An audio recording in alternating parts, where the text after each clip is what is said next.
This is Numberblock 31. He has a cool calendar design, 30 yellow blocks and 1 red block, but just 12 seconds of screen time. Blink and you'll miss him. Yes, I'm sure you know all about 1's cute little dance, 5's musical antics, and 10's superhero shtick. But did you know there's a whole squad of Numberblocks doomed to obscurity, hiding in plain sight? But who are these tragic little characters, and why were they tossed aside by the cruel gods of children's television? Stick around, because today we're shining a spotlight on the 3 most forgotten Numberblocks: 23, 31, and 45. Ever heard of them? Probably not, and that's exactly the problem. Numberblock 45. The Step Squadder. Numberblock 45 is the highest number on our obscure list, and her quirky design is full of hints about her character. She's made of 45 blocks, 40 of them green with mint coloured borders,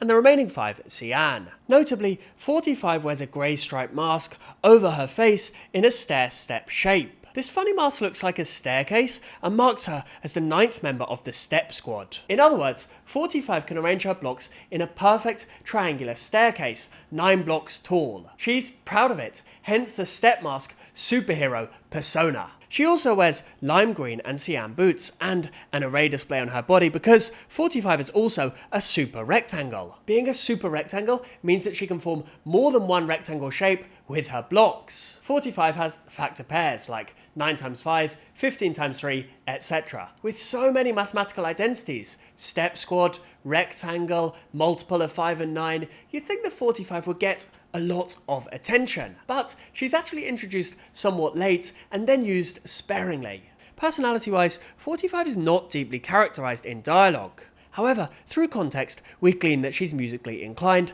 and team-oriented. For example, 45 can play the chimes, a 9-note xylophone, which fits both her 9-step nature and trend of multiples of 5 being musical. In episodes like All-Star Lineup and The Magical Nines, she's shown cheerfully playing a set of chimes with 9 bars, resembling her step shape. 45! Ah, the magic of music! Yay! 45! It's chime time! 1, 2, 3, 4, 5, 6, 7, 8, 9. Thank you, 45! As a member of the Step Squad, Numberblock 45 sometimes appears with a heroic stance. However, unlike other Numberblocks such as 15, who had a whole Step Squad song and skit earlier in the series, 45 doesn't get a starring superhero moment. She's more like the mentor at the end of the Step Squad line, introduced when the concept is already familiar. She features in around 10 episodes, around 6% of the series. She appears mostly in seasons 6 and 7, where larger numbers were being rolled out for educational purposes. Her figured out episode is Sky High Fives. Here's her debut. Dial me up and we'll go up in 5. 9, 5, step up the pace and take you to a higher place. 45. She also appears in the episode Square on the Moon, which I'll show you now. 45 way up high! Amazing! Moreover, she's in finale-esque episodes like 9's Time to Shine and All-Star Lineup. Are we too late? You're just in time! This number goes out to the family of 5s, the All-Star Lineup! Yeah! This is their time to shine! Hooray! However, in all of these episodes, 45 is part of an ensemble. She never speaks a line of dialogue on her own, apart from exclaiming things during songs. In fact, a trivia from the wiki notes that although her character card, merchandise profile, claims her catchphrase is "step this way," she's never actually heard saying that on screen. This little known fact speaks volumes. It shows that 45's character mostly exists on paper, not in actual storytelling. The show creators gave her a role, the Step Squad hero who plays chimes, but didn't dedicate an episode to fleshing her out. Fans don't usually identify 45 as being their favourite, or even their least favourite. She kinda just blends into the background of the bigger numbers. There isn't much open disdain or love for her. Rather, she's just there for those who notice. She comes in during a late series number song, helps the others demonstrate a concept, like counting by fives or making step shapes, and then vanishes. Numberblock 31, the calendar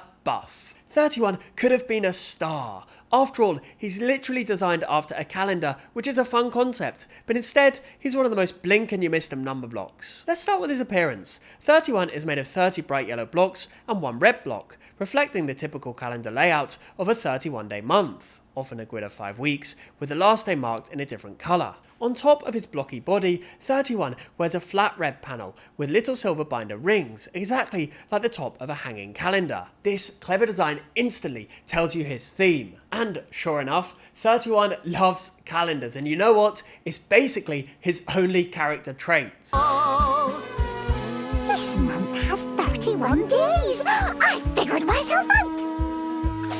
The reason behind 31's character-loving quirk is simple. A month can have 31 days, so they tied Numberblock 31 to calendars. So, in Numberland, 31 is basically a walking, talking calendar page. He's depicted as orderly and celebratory about dates. In the episode Figure It Out, when 31 appears, he immediately declares the current month has 31 days and that he's figured himself out by realising his calendar connection. I'm 31 and I love calendars!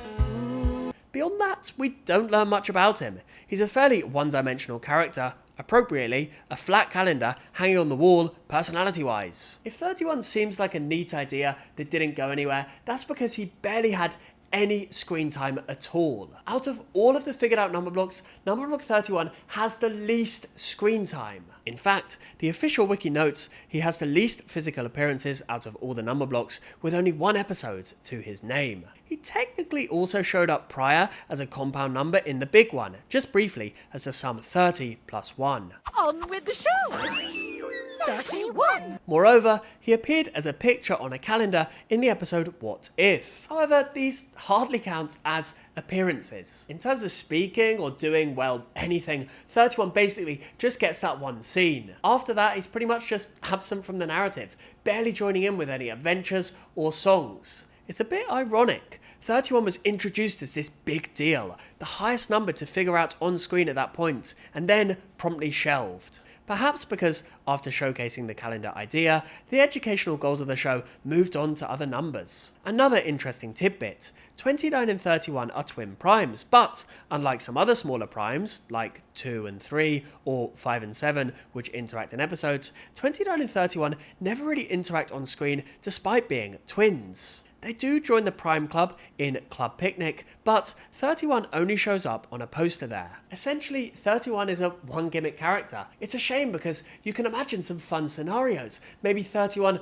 organising the dates for events, or even an episode about the months. Instead, he's relegated to the sidelines. Despite this, 31 remains, as the wiki puts it, for now, the last prime number block figured out. Numberblock 23. Happy being me. 23 is a prime number block made of 23 blocks, coloured with 20 apricot orange blocks and 3 bright yellow blocks. His design is simple, no fancy accessories, hats or costumes, just a smiling face, indigo eyes and brows, orange peach lips, perched slightly off centre on his blocks. 23 is as low-key as his look. He's calm, friendly, laid back and unfailingly positive. His catchphrase, delivered with a content grin, is "I'm happy being me," which perfectly sums up his attitude.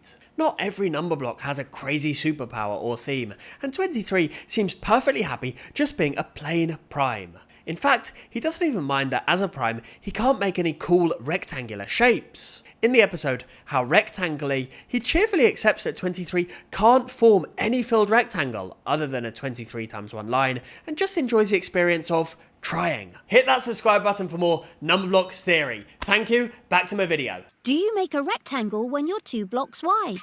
Ooh, I can! I'm 2 by 12! I can't! Never mind, it's lots of fun. Later on it's confirmed that he simply likes being prime. How did you get on, 23? Just my prime positions, that's all. Are you sure? All those blocks? No other rectangles anywhere? How remarkable. It feels right somehow. This easygoing nature makes 23 amiable, if not particularly memorable. Despite appearing in the Roaring Twenties lineup of characters, Numberblock 23 had very limited screen time to develop any storyline of his own. He has shown up in only about 6.7% of all episodes, basically just a handful of brief appearances. After debuting in Series 5, 23 mostly appears in group scenes. For example, he's part of episodes like 21 and On and Club Picnic, but never as the star. I'm 23. I'm 20. And 3. Now let's figure out who you are. I told you, I'm 23. And I'm happy being me. But I want to explore more now. He actually almost got a figuring out scene in the episode 21 and On, but unfortunately he was bumped due to time. He therefore didn't figure himself out properly until a later segment. Some numbers are very rectangly, and some are not very rectangly. And that's okay. I figured myself out. I'm 23, and I'm happy being me. Once he does though, there isn't much more to his arc. He remains a genial background character. Fan reception to 23 reflects this lack of impact. Some viewers find him bland, or even annoying, compared to the bolder personalities of other Numberblocks. One Reddit user bluntly said, "I don't like how he says, 'I'm happy being me.' Ugh." They also placed 23 near the bottom of their rankings. To my mind, this dislike isn't due to malice. It's more that 23's one-note, mild personality failed to charm fans who prefer the quirkier characters. Unlike, say, 17, whom the creators made a bit eccentric to emphasize his primal uniqueness, 23's prime status wasn't played up with any eccentric traits. He's just an easygoing guy. It doesn't help that his best friend in-universe is another little-seen character, Numberblock 29. The official wiki notes 23 is good friends with 29, and indeed, they're voiced by the same actor, but this friendship mostly happens off-screen or in passing cameos. In short, Numberblock 23 remains cheerful and content, yet he's doomed to be forgotten by many viewers, simply for lack of drama. Conclusion. So, what went wrong with these Numberblocks? Well, to me, it all boils down to lack of plot lines and lack of personality. Characters like 10, 16, and even quirky 17, a bit eccentric as the creators admitted, get depth, arcs, and adventures. These forgotten three were each saddled with their one gimmick, but once introduced, they were quickly sidelined. Will these obscure blocks ever get their chance at redemption? Maybe Numberblock 23 will have a falling out with someone and stop being so nice. Perhaps 31 will finally get a month-themed adventure. Or possibly 45 will, at last, get her time in the spotlight. Probably not, but hey, we can dream, right? After all, every Numberblock counts. At least, that's what these three guys are telling themselves. Thank you for watching. Snipe, snap, out.